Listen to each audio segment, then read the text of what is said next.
You've got the career. You've got the money. You work out. You dress well. You're emotionally stable, financially secure, and you've done the work on yourself that every dating coach told you to do. And somehow, you're still alone. You get the first date, maybe the second, then silence. Or worse, you get months of something that feels real until she tells you she's not ready while updating her profile pictures with someone else. You're standing there wondering what you're doing wrong when you've done everything right. Here's what nobody's telling you. The very things that make you high value are the same things sabotaging your love life. Your success is pricing you out. Your standards are filtering you in with the wrong women. Your stability is being read as boring, and the dating market you're operating in was built to exploit men exactly like you. You're playing a rigged game, and until you understand the mechanics, you'll keep losing. If you're tired of being everyone's backup plan, listen carefully in the next few minutes to understand the real reasons behind your struggling. You've built something, you've got your life together, and you think that's attractive. It is, but not in the way you want it to be. When a woman sees success, her brain doesn't just see a great partner. It sees risk. Risk that you're too busy for her. Risk that you have too many options. Risk that she'll have to compete constantly just to keep your attention. Your success triggers her insecurity before it triggers her desire. High-value traits activate a woman's competitive instincts, not her bonding instincts.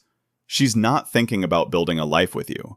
She's thinking about the other women who want you. She's calculating what she needs to do to stand out, to lock you down, to make sure you don't have the space to notice anyone else. That mindset breeds games, tests, manipulation disguised as boundaries. You're not getting her best self.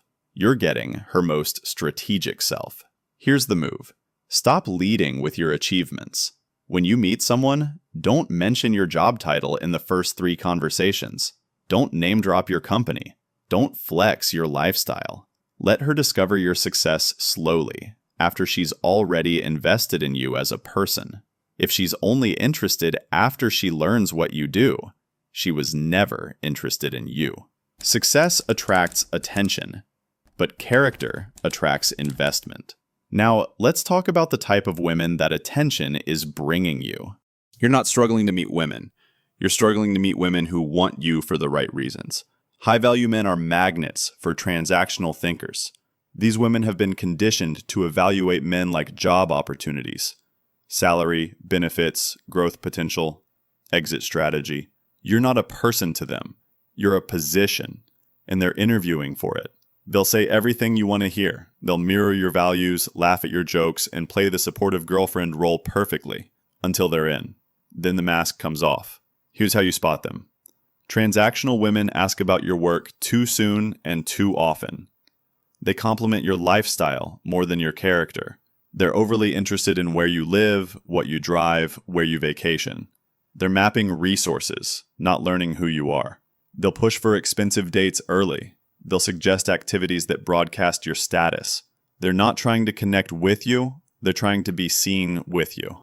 The move is immediate disqualification. The first time you notice that she's more interested in your job, your car, or your place than your goals, your childhood, or what makes you laugh, you walk. No second chances, no benefit of the doubt. You don't explain, you don't argue, you just stop investing. When she asks why you pulled back, you say, I don't build relationships with people who evaluate my resources before they know my character. But here's where it gets tricky. The women you're filtering for might be the wrong ones entirely. You've got a list. She needs to be attractive, ambitious, independent, confident, successful in her own right. Makes sense, right? You're high value, so you want someone at your level. But here's the trap you're walking into. The women who check every box on that list have 100 men exactly like you chasing them. She's drowning in options. Men with more money, more status, more time, more excitement. You're not special to her because 10 other guys with your resume messaged her this week. Here's the mechanism. Scarcity creates value. When you chase women everyone else is chasing, you're competing in an oversaturated market. Your actual value gets diluted by the noise. Meanwhile, the women who'd be loyal, consistent, and genuinely invested, they're invisible to you. Why?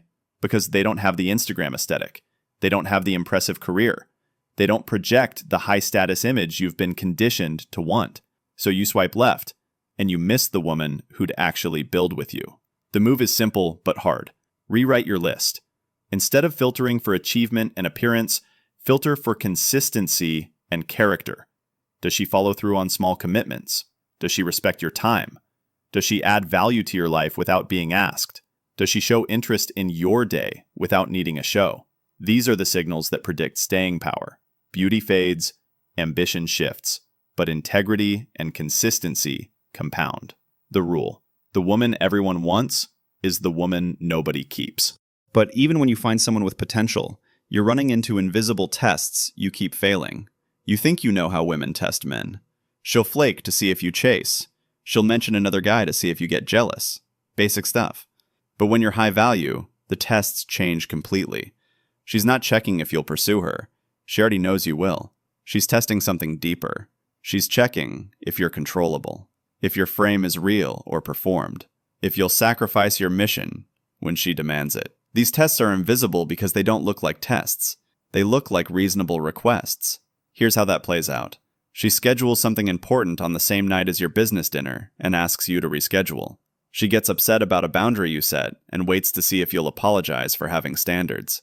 She creates drama right before a big moment in your career and measures how much of your focus she can pull. She's not being difficult for no reason. She's probing for weakness. The moment you bend, she knows she's higher value than you, and her attraction dies. The move is frame maintenance. When she tests, you don't react emotionally. You restate your position calmly and let her decide. I'm not rescheduling my meeting. I'll see you after if you're free. When she creates drama, you don't engage. I'm not having this conversation right now. When you're ready to talk without the emotion, I'm here. You're not punishing her. You're just refusing to be controlled. The woman who respects that stays. The woman who escalates was always going to leave. Here's the rule. The test isn't what she asks for. It's whether you'll compromise yourself to give it to her. And if you think you're being tested, wait until you see who you're actually competing against. The attractive, intelligent, successful woman you're pursuing doesn't exist in reality. She exists in a distortion field created by 1,000 men's validation, algorithmic dopamine, and a decade of being told she's a 10. Her sense of her own value is completely disconnected from what she actually brings to a relationship. You're sitting across from her thinking you're both evaluating each other fairly. You're not. She's comparing you to a composite fantasy of every man who's ever liked her photo, every guy who flew her out, every situation she's seen on Instagram. Social media and dating apps have created a validation economy where average women receive extraordinary attention. A woman who's a 6 in real life gets treated like a 9 online. She matches with men out of her league who just want sex, but her brain interprets those matches as her actual value. She starts believing she deserves a top 1% man because a top 1% man swiped right once. Never mind that he ghosted after. She thinks that's her floor, not her ceiling. The move is reality testing. When you meet a woman like this, watch how she talks about past relationships. If every ex was the problem, if she's never at fault, if her standards keep rising while her behavior stays the same, she's living in a distortion field. You don't argue with her. You don't try to convince her of reality. You just remove yourself from her fantasy. Rule to remember. If her standards rose faster than her character, she's chasing a delusion, not a relationship. But the real damage happens when you try to win her over with what worked in the past. You meet someone with potential, and you do what successful men do. You invest. You plan thoughtful dates. You remember details. You show up consistently. You're generous with your time, attention, and resources because that's what you'd want in return. But here's what you don't realize. She's not evaluating you the same way you're evaluating her. You're auditioning her for a relationship. She's still browsing, and every investment you make before commitment becomes her new baseline, not a bonus. Here's the trap. High-value men think their value speaks for itself, so they lead with generosity. You're proving you can provide, protect, and plan, but she's not impressed by what you're doing.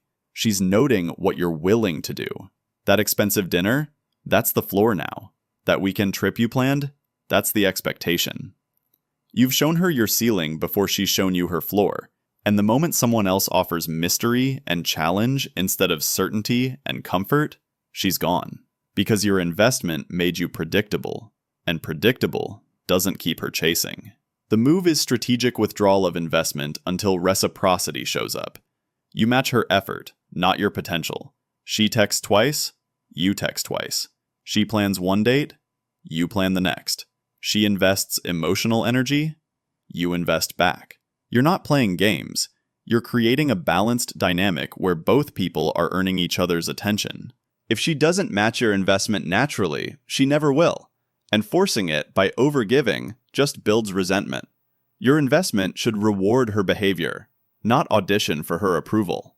And this pattern of overinvesting stems from where you're meeting these women in the first place. You're successful, so you meet women in successful people places. Dating apps, networking events, upscale bars, social circles full of ambitious professionals. Makes sense. Except these environments screen for all the wrong traits. Dating apps filter for looks and instant charisma. Social events filter for performance and status. Networking mixers filter for ambition and polish. None of these places filter for loyalty. None of them screen for consistency. None of them reveal how someone behaves when the spotlight's off and the cameras are down. Here's why this matters. The woman who looks perfect in these environments has been optimized for these environments. She knows how to photograph well. She knows how to network. She knows how to make a strong first impression. But none of that predicts how she'll treat you on a Tuesday morning when you're stressed about work. None of that tells you if she'll stay when you hit a rough patch. You're filtering for short-term attraction in spaces designed to produce short-term connections, and then you're wondering why nothing lasts. The move is environment change. Start meeting women through shared activities that reveal character over time. Volunteer work, fitness classes, hobby groups, religious or philosophical communities, places where you see people repeatedly in low-pressure situations. Watch how she treats service workers. Watch how she handles frustration. Watch if she shows up when she says she will. These long-form interactions reveal truth that a great first date never will. The woman who's genuine in those spaces is the woman worth pursuing. But even when you find someone worth pursuing, your greatest strength becomes your greatest weakness.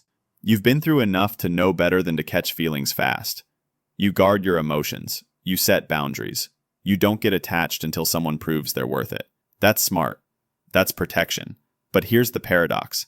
Your emotional restraint is exactly what makes you attractive to the wrong women. When you're unavailable, mysterious, hard to read, she sees challenge. She sees something to win. Her brain lights up like a slot machine, and she pursues hard. Here's the mechanism. Women are psychologically wired to want what's uncertain. Your emotional unavailability creates a gap between what she has and what she wants. That gap becomes obsession. She invests more. She chases harder. She tries to earn your approval, your affection, your vulnerability. And it works. You start to let your guard down. You show real feelings. You express genuine interest. You become emotionally available. And the moment you do, she's gone. Not because you did something wrong, but because you removed the uncertainty that was driving her attraction. The move is calibrated vulnerability. You don't stay closed off forever, but you also don't flood her with feelings the moment she shows interest. You reveal yourself in layers, slowly, and only in response to her consistent investment. If she's been showing up for 3 months, you open up a little. If she disappears the moment you do, she was never interested in you. She was interested in the chase. When you find a woman whose interest increases when you show vulnerability, that's the woman worth keeping. Here's the rule. If her attraction dies when you show feelings, she was never attracted to you. She was attracted to the hunt. And the reason this pattern keeps repeating is bigger than individual women. The modern dating market is fundamentally broken for high-value men. The traits that make you a great long-term partner, consistency, stability, direct communication, follow-through, these are invisible in a market built for entertainment. Women have been conditioned by social media, reality TV, and algorithmic dating apps to value excitement over security. They don't want the man who plans the future. They want the man who makes tomorrow uncertain. The market punishes you for being exactly what they claim they want. Here's the economics. In an oversaturated market where attention is cheap and options are infinite, novelty becomes the most valuable currency. The guy who texts unpredictably beats the guy who texts consistently. The guy who's emotionally unavailable beats the guy who communicates clearly. The guy who creates drama beats the guy who creates peace. Why? Because drama releases dopamine. Uncertainty releases adrenaline. And women have been trained to confuse that chemical cocktail with attraction. Meanwhile, your stability registers as boring. Your consistency registers as lacking edge. Your reliability registers as being too available. The move is opting out of their game entirely. You stop competing in a market that doesn't value what you offer. You stop trying to be exciting, mysterious, or dramatic. You stay exactly who you are, stable, consistent, direct, and you wait for the women who are tired of the chaos. They exist. They're the ones who've been burned by the emotional roller coasters. They're the ones who finally realized excitement isn't the same as safety. But they won't find you if you're busy trying to be someone you're not. So if the market's broken and the strategies don't work, what's the actual solution? You don't need to settle for less. You don't need to lower your standards or compromise what you want. You need to completely rebuild how you filter, how you invest, and what you screen for. Stop filtering for what she has and start filtering for what she does. Stop leading with your resume and start leading with your boundaries. Stop competing for women and start making them compete for access to your life. The women worth having don't need to be chased. They show up. They invest. They respect your time without being told to. Here's your new filter system. First date. Does she show up on time and stay present, or is she distracted and flaky? First week. Does she initiate contact naturally, or are you the only one reaching out? First month. Does she respect your boundaries when you set them, or does she test and push constantly? First 3 months. Does her investment increase as yours does, or does she coast while you carry the weight? These behaviors predict everything. A woman who fails any of these checkpoints will fail you long term. Cut losses early. The move is leading from abundance, not scarcity. You're not looking for any woman, you're looking for the right woman. That means you walk the moment you see disrespect, inconsistency, or entitlement. You don't explain, you don't argue, you don't give second chances to first-time disrespect. When she asks why you pulled back, you say, "I only invest in people who match my effort." You didn't. Most women will disappear. Good. The one who self-corrects and comes back with consistent action is the one worth your time. Your value doesn't need validation. Your strategy needs precision. Now let's bring this home. Here's what you walked away with today. Your success isn't the problem. Your strategy is. You've been attracting women who see you as a resource, not a person. You've been filtering for traits that look good but don't last. You've been over-investing in women who are still window shopping while you're ready to build. You've been passing tests you didn't know existed and failing by trying too hard. And you've been competing in a market designed to reward chaos over consistency. The rules are simple. Stop leading with your achievements. Disqualify transactional thinkers immediately. Filter for character and consistency, not beauty and status. Maintain your frame when she tests. Match her investment. Don't exceed it. Meet women in environments that reveal truth over time. Show vulnerability only to women who've earned it through consistent action. And opt out of any market that punishes you for being stable. You don't chase chaos. You don't compete for attention. You don't compromise your standards to avoid being alone.